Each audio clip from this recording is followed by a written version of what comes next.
Hello, welcome to the Freedom from Anger podcast. I'm joined today with Stephenie Kadiri. She's a Genius Activator, life coach, mental health enthusiast, transformational speaker, mindset, and self-improvement enthusiast. She comes to us from Nigeria, and I'm so happy to have you on, Miss Kadiri.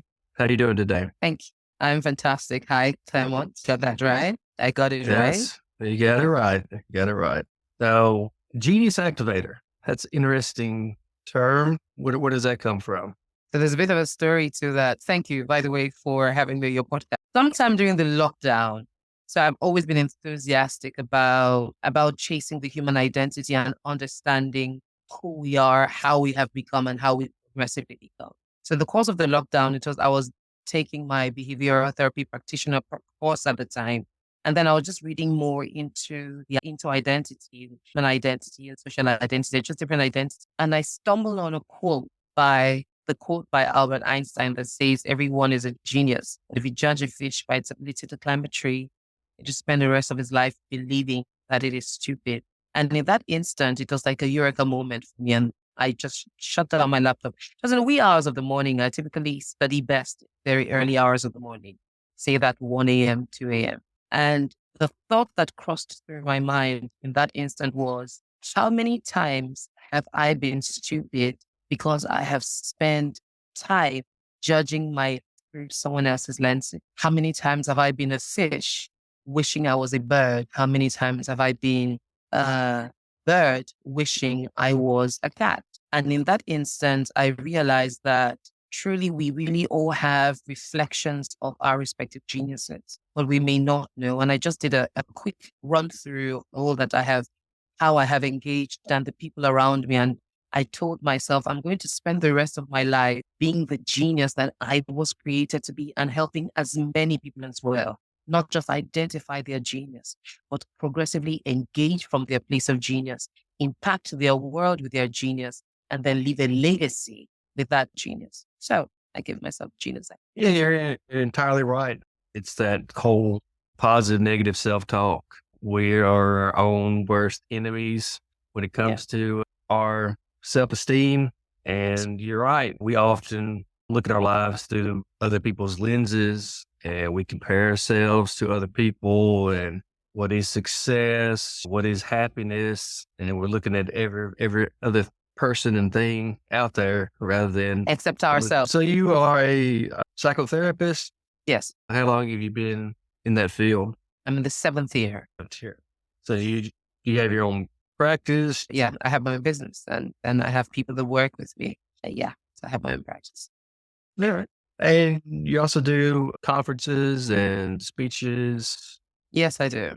What's your typical topics that you talk about at your conferences? Self-Reengineering, progressive self-discovery. So I named it Self-Reengineering. I want to assume, or maybe I've just asked, have you ever heard of the word? Yes, business reengineering. So organizations always have a business reengineering program to, okay, who are we? Where are we going to? What are our strengths, weaknesses, opportunities, threats, right? And they go through all that. So I spent the earliest part of about 13 years of my career in human resources. And so I was always at the forefront of helping my organizations carry out a business process review, business process reengineering.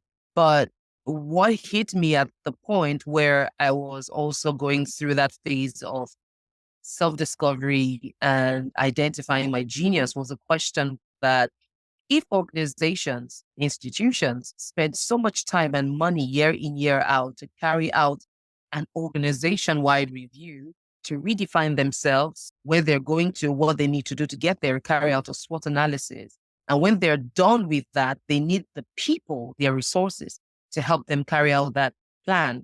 How much more the people themselves, how frequently, if at all, do we as human beings carry out a self-reengineering where we go through the process of asking the question, who am I? Correctly identifying ourselves. Where am I going to? Who do I want to be? What are my strengths and how well do I engage them?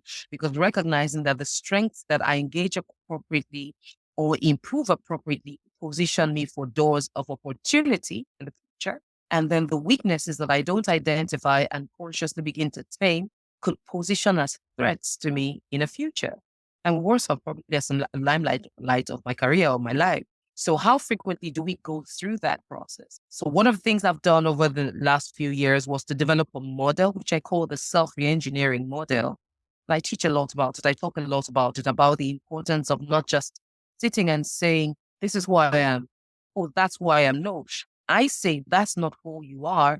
That is who you have become as a result of what you constantly saw, heard, and experienced. You can re-become if you begin to choose to see anew, hear anew, and experience anew by changing your environment, because it was the previous environment that created sight, sound, and experiences that have made you who you are. So as human beings, we can't just be cast in stone. That's who I am, get used to me. No, we have to be progressive and we have to evolve to become the most optimal versions of ourselves. And the more we engage, you find out that there's so much more to us that there is to discover. And just wanted through that process. So I talk a lot about self-reengineering. I talk a lot about resilience, because in the current world we are in, there is so much to make you feel anxious and overwhelmed and sad and feelings of depression. And over the last few years, when I say over the last few months, resilience has plummeted and depression, anxiety, and suicide has peaked. How do you, regardless of how life happens, and life always happens, life always throws curveballs that we don't expect to come. How do you, regardless, show up the most optimal versions of yourself? And what I like to say, with the dogged or resolute belief that no matter what comes or goes, I will not give up until I win. And even if I don't win, I'll finish strong. So I typically talk a lot about that. I have a conference coming up in January. Since 2020. This is the 5th year, and it's a resilience conference. How do you thrive regardless of difficulty? How do you show up even when it seems like life is beating you down, regardless of loss or disappointment or shame or failure, whatever it is? How do you keep showing up regardless and finish strong? So those are typically the things I talk around: resilience, self-awareness, self-determination, courage, aggressive competence, yes. And always giving a charge and an inspiration to others. Yeah, you hit on so many great topics that we've covered in the past. But yeah, you're right. A lot of us, we get caught up in the hustle and bustle of everyday life. We really don't really know who we are. We don't know what direction we want to go in. We don't take time to learn about ourselves. What do I enjoy? We kind of get pigeonholed into a way of being that's not our true self. And we're not, then what do you know? We're not happy. Then we turn to Exactly. alcohol and drugs and, unlovable Absolutely. vices. Absolutely. And you hit the nail on the head when it comes to resilience. That's a foreign thing these days. Soon as somebody hits an obstacle, they just quit and Yeah. and then just give up, rather than, like you said, you might not always win, but you can at least finish strong. Yeah. But usually the way the modern mind works is, if I don't win, then I'm useless. Then I'm useless, that I'm not worth living. Yes. Then I end it. And that shouldn't be it. Life is not all about winning, because everybody won't win. We won't always win. As a matter of fact, sometimes it's in the places of failure that we learn the most. It's in the places of failure that we discover strengths about ourselves that we never knew we had, that we discover things about ourselves, competences, capacities that may have been shrouded by the illusion of winning, or by the illusion of winning in a particular area. Probably that's not even the area you should win, but then life beats you a bit to tell you, hey, you're going in the wrong direction, go this way. And I like to say that adversity can reintroduce you to yourself in a way like you never could have. And you will see a different direction, a different dimension of yourself, a whole new person that only took adversity to help you see. Resilient, strong, determined, refocus because of an adversity, because you choose not to allow the adversity break you down, but to use the adversity as a springboard to say, hey, what is here? How else can I get out of here? What are my options? And options are always available if we look closely. It doesn't have to be just one way. And if this way doesn't work, then it's over. No. How can we get out of here? There could be a crevice on a wall Can I climb out? Can I blow it up? Options are always available, no matter how slim, so long as it gives you a second option, you may want to try. So yes, it's not about just throwing in the towel because one road is shut. Yeah, you're right. There's always a choice. A lot of people, we tend to think that we don't have a choice in anything that goes on. It just happens to us, and we just got to kind of Yeah. put up with it. But I always tell people it might be hard to see, but there's usually a silver lining somewhere. There's something that you could Yes. learn from the worst situations, rather than, even if it's okay, well, I know not to do that ever again. It was horrible. Okay, you use something and you try to avoid it in the future. So I'm sure you also probably talk a lot about relationships. Yeah. I've been teaching classes for many years, seeing things from anger management, domestic violence classes, and alcohol and drugs classes. And there's always seemed to be a relationship connection to all those things, and happiness. And because we are social creatures, we know we want to be with people. Absolutely. We're social creatures. Primary thing, yes. But we often attach ourselves to the wrong people, and then that just impacts our everyday life. Like I said, we're not happy, and like I said, we turn to all of our little vices and stuff to try to make ourselves happy. But I have to be with somebody, and we really don't think about the huge impact that a toxic relationship can have on our daily life. If there is, I like that you just went to the angle of reminding us that we're social beings. However, our lives are going to be defined or redefined by the kinds of people who associate ourselves with. I've heard several times where they say that it is who you get married to or who you tie yourself with could determine a lifetime of joy or a lifetime of frustration, shame, and overwhelm. So it is not just something you jump into, but it's something you carefully think about. And for every time, so there are times where, let me just take, for every time when I'm having couple therapy, maybe I'm done with one and I'm going to the other. What I typically do, I start with one of them and then I do one, each person separately, and then I bring them together. And there's a particular tool that I use. And what typically happens is by the time he brings his analysis and she brings her analysis, there's a disconnect. So small wonder why it can't work, because before we tie ourselves to people, we need to be able to define, why are we coming together? What are we trying to achieve? And it comes back to that point of self-reengineering. Many times we get married to people or we get tied to people without having discovered ourselves first. So we are getting tied to, we're bringing our traumas to the table. What causes the conflict? It's really the conflict of our respective traumas that we haven't healed from. So we haven't seen ourselves correctly. How can you even see someone else correctly? So when we are worried, and I'm using the team dynamics, the team formation stage. Yes, first there's the honeymoon stage. Oh, I love him. He makes his big butterflies in my belly. Oh, he's so this and he's so that. And oh gosh, I've not been able to sleep since I met that. Okay, honeymooning. Oh, that's great. Oh, where's the heart? I lose my breath. I'm having a heart attack because she's taking my breath away. Okay, get married or get together. And then suddenly you begin to see each other's unique peculiarities, which is really your upbringing, your mindset, your perspective, your beliefs, and your values begin to conflict. And what will save you through that is the goal that you have set for yourself. Well, why do we want to come together? And it's just like an organization. Why should we come together? Because we're trying to achieve what? A common goal, a common vision. We share common values. We have a common ground for operation. So based on where we want to get to, what do we need to fix now? So let's say I'm married to you for 10 years. How long do we want? First thing, where do we want to get to? How long do we want to stay there? Why do we want to get married? How long do we want to get married? Okay, what should keep us together? The person that you want to be married to in the next 10, 20 years' time, what do you want him to look like? What do you want her to look like?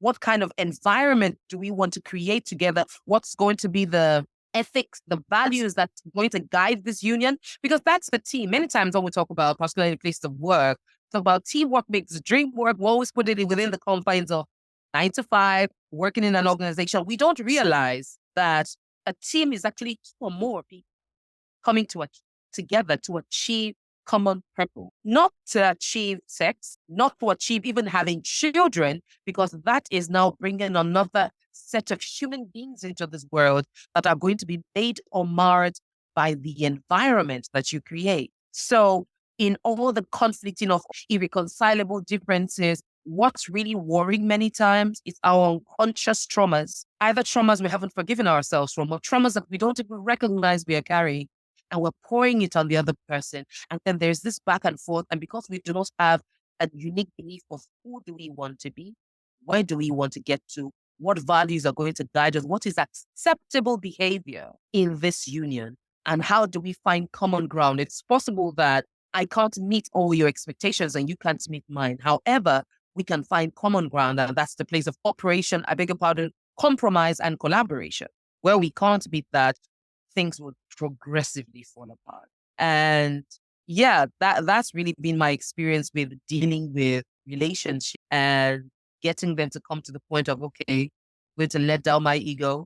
I'm going to let down take off the mask, which I've been using to cover up my anxiety, my fear, my uncertainty, and is making me show up with anger and aggression and all sorts of things, and even alcohol and all sorts of substances to hide the traumatized boy or girl, because we don't want to be seen as weak, even though we are weak. So we bring that to the table and we war at each other and keep warring with every other person. And hey, before you know it, we are separating everywhere. So my you hit on so many things, and it just reminds me of an activity that I've done in the past is have somebody sit down and go, okay, what qualities do you, like if you were to create your ideal mate, okay, what qualities do you want them to have? What qualities you don't want them to have, but you can accept, and what qualities can you not accept? Call it the hell no list. Like if they got these qualities, it ain't gonna work. That's like the deal breaker. Yeah. It's like if somebody uses drugs, is that a deal breaker? And to get them to really realize that, okay, well, nobody's perfect. Yeah. They're gonna have qualities that you don't like, but you can accept.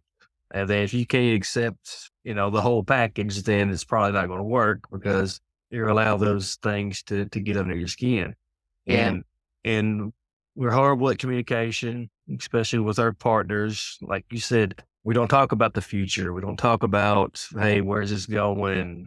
Hey, I don't like that. What's this? What's that? And I found a really good article years ago, and it was questions to ask before you get engaged. And it's a long list. And I was looking at them, and it brings up a lot of really good questions that I kind of wish I would have asked before I married. But it was, questions like, okay, hey, is, if we're not able to have kids, is that a deal breaker? Exactly. Absolutely. Such questions. Yes. Yeah. Absolutely. How do you feel about adoption? Or, okay, what if my parents had needed to move in once they got old? Things of that nature that we really don't think about, like when we're younger. But typically that's usually what happens, But there's a whole long list of questions, and I don't think I have a copy of it here, but it's the communicating, getting to know the person. We tend to rush into these relationships, and we really don't know who we're spending our time with, and rush off and get married, or they get pregnant, and then you're essentially tied to a stranger for the rest of your life. Yeah, because you're trying to just say, oh, I'm pregnant for him, so I would just have to stay. And sometimes it's like as though you're adding salt to injury. So the fact that I'm pregnant for him, I haven't figured this out. I'd rather take care of the child and be sure that I want to spend the rest of my life with this person. Is he going to be the kind of father that I want my child to have? Is he going to be the kind of husband that I want to have? Am I even going to be the kind of wife that he needs for who he wants to be aware of? And just being able to put all that together so that we choose right, would I say, right being respective, and we are able to fight for what we have chosen. Because it's not, I don't believe, and I've never heard of where marriage is just a straight road. There are curves. there are challenges. Well, because you know why you got married, you are able to fight for it. And you're able to do everything that you're actually, okay, you know what? We're in this together through thick, through thin, we make it work. And in the process, we evolve. Eventually, the person you got married to is no longer the person you're like, oh, things have changed because we evolve. I believe we should be better versions of ourselves. Right. So eventually, the lens through which I used to look at life when I was in my 20s is not the lens with which I look at life now in my 40s. I have evolved. So that means that my partner has to evolve with me as I am, embracing my evolution and ensuring that while I am evolving, I am thinking about the union so that I don't evolve out of it, but we evolve together. However, if we don't talk about some things from the beginning, when we get to this point where our differences begin to hit each other, we suddenly realize, oh, when I was dating him, he didn't used to do that. Oh my gosh, he snores like a generator. My goodness, oh my gosh, she drools. And you begin to see all that. And then you're like, oh, I'm not sure. I thought it was, oh, they're not princesses with silver shoes. No, that's not true. Right? So when you begin to see all that and you can still say, this is what I married, rather, this is who I married, this is who I am confident with, I am proud of, and I am willing to work it out with. Otherwise, hey, eventually goes down. That is true. That is true. All too often, people that I work with, especially in the alcohol and drug field, and I tell them, I'm like, if you decide to get sober, then that changes the whole dynamic in the relationship. And you might realize a lot of things that, that you ignored because you're under the influence. You under the absolutely. Yep. And, and it might, be a strain on your partner because they're used to you this way. Then now you're this way, and then you're starting to see a lot of new things. So it's, and if you're both in recovery, then that's really tough. The success rate on those are not really good. Oh, wow. Yeah, I never really thought about it in this angle. I mean, just you saying it down, I'm struggling for that for something that I never tied it together that someone getting sober is going to make them heighten their awareness to things that was leading them to get sober. So that is the reason I was trying to trying to get high was because I wanted to blur my mind to something. However, when I get sober, it will no longer be blurred and I'll see those things. How do I find my peace and not go back to get high? Because I don't, I mean, I never thought about it in that sense. And it's just making a lot of sense right now. Yeah. And if both of them are sober, then both of them get to see some real deal. Yeah. Yeah. Unfortunately, a lot of the relationships, they don't last. Somebody, decides to get sober, which is probably not a bad thing because it could be the relationship that drove them to want to use. But yeah, like I said, the relationship aspect of life it's always been fascinating to me. Always, my younger years, I was never really good at relationships, and then as I grew, and like I said, that lens that we look through changes. I would hate to view the world like I did in my 20s because that was just a mess. Versus now I'm in my 40s, so it's kind of okay. It's totally different. And absolutely. And I try to tell the younger clients that I work with, in their 20s, it's like things will be way different once you hit your 30s. So view on the world's going to change. Yeah. And I always joke, because especially me, and we should not be allowed to make any major decisions until we hit 30. Absolutely. Oh, absolutely. I believe so. I believe so. Absolutely. Yeah. Because we do not mature as fast as women. That's for sure. No, but even for women as well. So the thing they say is the woman's biological clock, and which is part of what tends to make women want to get married earlier, is because they say, okay, while women have a biological clock, men have a financial clock. And women, they're not just affected by their biological clock, they're also affected by their career clock. So they have a career clock and they have a biological clock. However, there is some level of much, except you were raised by really hands-on parents or really hands-on mentors, whether direct biological parents. I like to say there are 3 levels of parents. The biological parents were those that nurture us, that give us birth.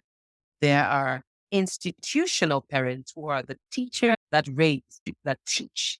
When the parents are absent, they are the next level of parents, because the responsibility of parenting is really to train, to teach, to train, to mentor, to coach, and to lead them to the point where you can hands off and let them now be their own man or their own woman. So where the biological parents leave off, the institutional parents take over. Where the institutional parents leave off, the societal parents take over. Societal parents are bosses at work, team leader, or even the politicians, or social media these days, also a societal parent. So the question we want to ask now as biological parents, who are the foundational pillars, does social media, or do the institutional parents and even every other societal parents, do they bear the kind of values that I want my children to have? Or do they have the kind of principles or discipline that I want my children to have? If they don't, then I have to ensure that I dig a strong foundation, so that when the child grows up and sees these things in the institutional, he is able to question, this is not what my father told me. This is not what my mother told me. And it has to be a strong conviction enough, with an understanding of what, an understanding of why. So they are driven by a reason and a conviction, so that by the time they now juxtapose and they have to choose between what an institutional parent or what a biological or a societal parent is telling when it comes to values and principles and morals through life, they are able to hold on to a much stronger one. Unfortunately, if that is not there, then we find ourselves trying to really groping through society, trying to know where to place our feet or how to even survive, and then begin to take on going back to the identity thing, where because there's a hollow within, we are trying to fill up that hollow with externals, with look and clothing and makeup and acquisitions and money and status and relationships, to fill up the hollow of an identity that has not been defined in the foundation. Because it has not been defined in the foundation, it is now defined by things, such that when we lose those things, we lose ourselves. So you now find people that they lose a relationship and suddenly, I can't go on anymore. He's my life. I can't go on anymore. She's broken my heart. Because we have defined the essence of who we are by someone, by something, by a car, by a status, by whatever it is, such that when we lose it, we cannot come back to our center to say, I know how I got it. So even though I have lost it, I can recreate it or I can get it again. But we just say, that is all there is. I'm taking my life. Or that is all there is. I give up. We're going to depression. We're going to drinking, going to all sorts of substance abuse, and we kill our genius because we had fixed it under someone else's lens. And so I think they all tie together. At the end of the day, the way we see ourselves or the way we position ourselves, and I'm very big on communication, the way we communicate ourselves with the behaviors and attitudes that we bring into rooms is always defined by how we see ourselves. We don't see ourselves correctly, we will communicate ourselves wrongly, we'll begin to conflict progressively and destroy relationships that we have no business destroying, and also implode on self because we hadn't been taught to see ourselves correct. Yeah. You definitely bring up a good point there. And I'm sure a lot of us, we really don't, you said, institutional parents, we send our kids to school and we really don't. I know here in the US, I know when all the quarantine lockdown stuff happened, a lot of people were kind of questioning some of the things that their children were being taught because they never really paid attention to it. Because absolutely, now they're at home and they're teaching, they're having to be the teachers. So I know here in the last couple of years, there's been a huge uptick in homeschooling and, parents taking on that role because they, everybody's got their own reasons behind it, but a lot of them, they want to try to instill certain values and they kind of lost a little bit of trust in the institutions and stuff. I guess that's why, you got private schools. A lot of them are religious based. And if Yeah. you follow a certain religion, then, you shouldn't be raised in that fashion. But yeah, we really don't think about, yeah, I am a parent, I'm teaching all these things, but guess what? When we send them out the door, guess what? They're learning all kinds of things. I would say, Societal, social media, all that stuff. And they're, children are exposed to, social media and stuff at younger and younger ages. And it's just, there's all kinds of stuff out there they probably shouldn't be watching, but absolutely not. Absolutely not. Yeah. Okay. all right, Miss Kadiri, I think we're going to go ahead and wrap it up. I could talk for a little longer, but I don't want to keep you. I'm sure you got a lot going on. But yeah, that's a quick question because I'm not familiar with Nigeria. I know here in the U.S., Okay. we've definitely, overdose deaths are through the roof, fentanyl and all that. Do y'all have an issue with overdose deaths down there? What do you mean? Could you take that again? Like drug overdose deaths, like Well, fentanyl, all that. really? Of course. Is there any part of the world where there's not drug abuse or drug overdose? And it is, particularly in recent times, it is quite on the rise because there's so much uncertainty. So just yesterday, I just put a bit of a background to that. I organized an annual resilience conference, and I've done that since 2020. Initially, it was just supposed to be a one-off. It was like a give back to say, hey, life happens and you never know when it's going to happen. If it ever happens, how do you bounce back? How do you start from ground zero if you have to? How do you manage your emotions, become emotionally literate and you're able to navigate? How do you envision again? How do you manage the transitions of life? That was in January 2020. And the purpose was really just to help people. I just wanted to do that and just let it go.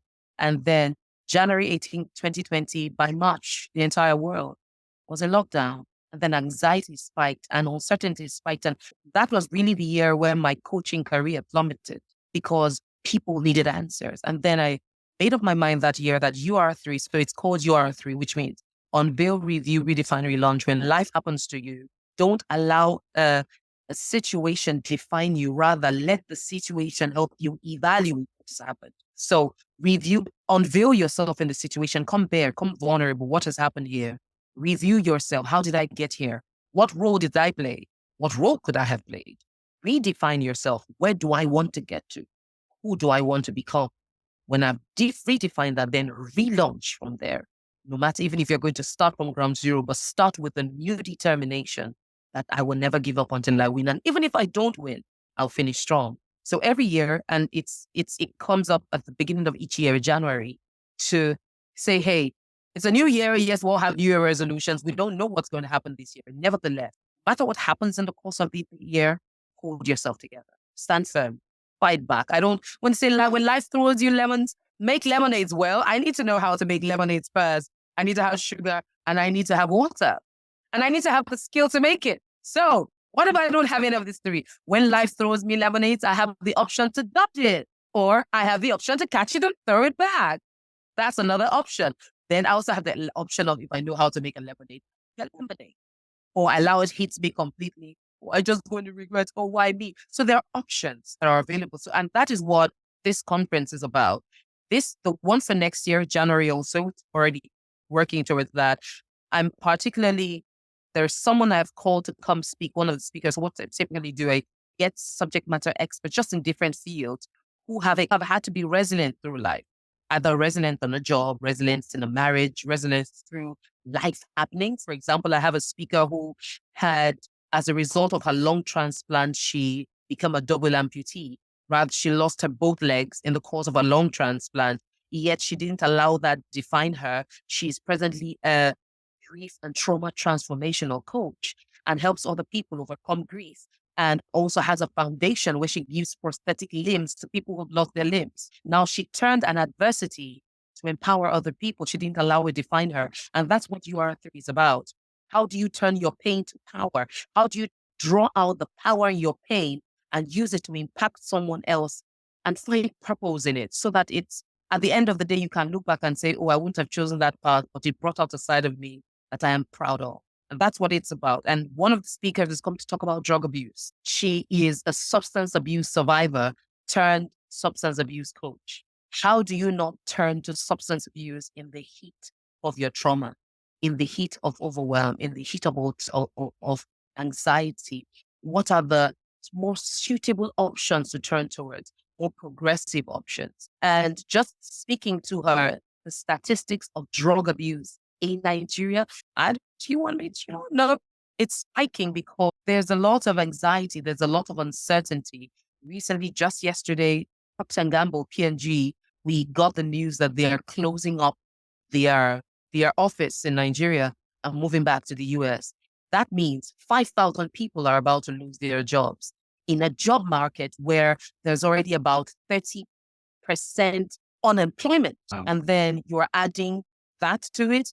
What do you think people will do? That's anxiety on another level. That's uncertainty on another level. How do we now position to help them turn that pain into power, to help them find purpose in it and not implode on themselves and then become a threat to society, but actually become stronger from it and become impactful to society? Yes. So going back to your question, do we have issues of drug abuse? Yes, they have different names.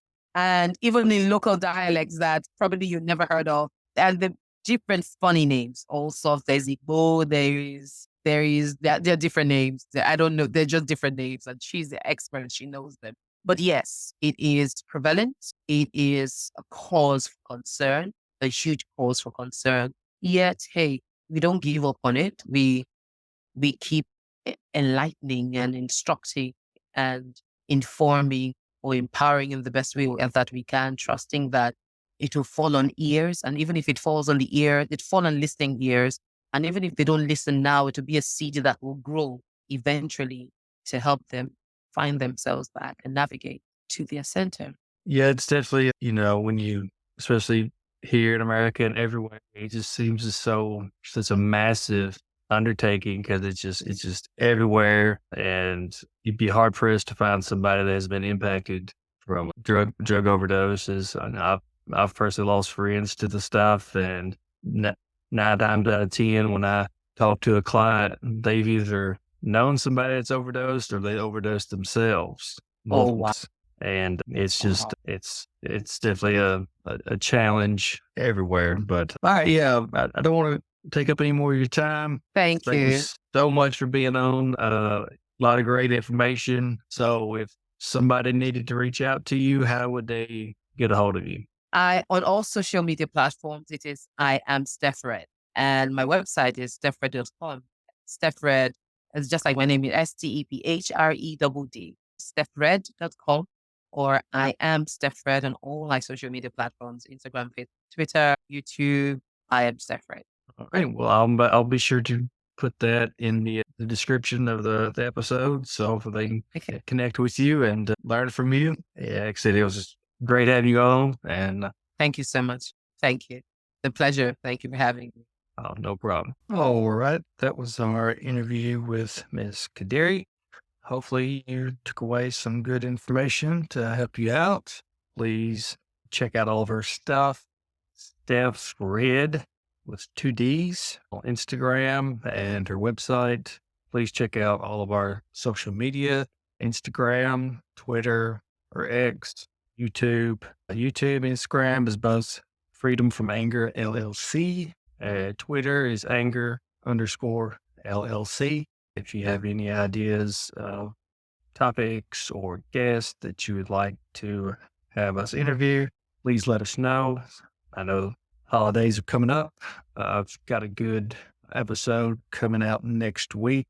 It's dealing with mindfulness and some tips on how to have a civil meeting with your family, among other things. I would like to throw in an extra episode before Christmas. Did one last year, kind of holiday tips, me and Mr. Hines. So please keep an eye out for that. Be sure to follow the podcast. Lets us kind of know who's listening. And until next time, as always, stay safe.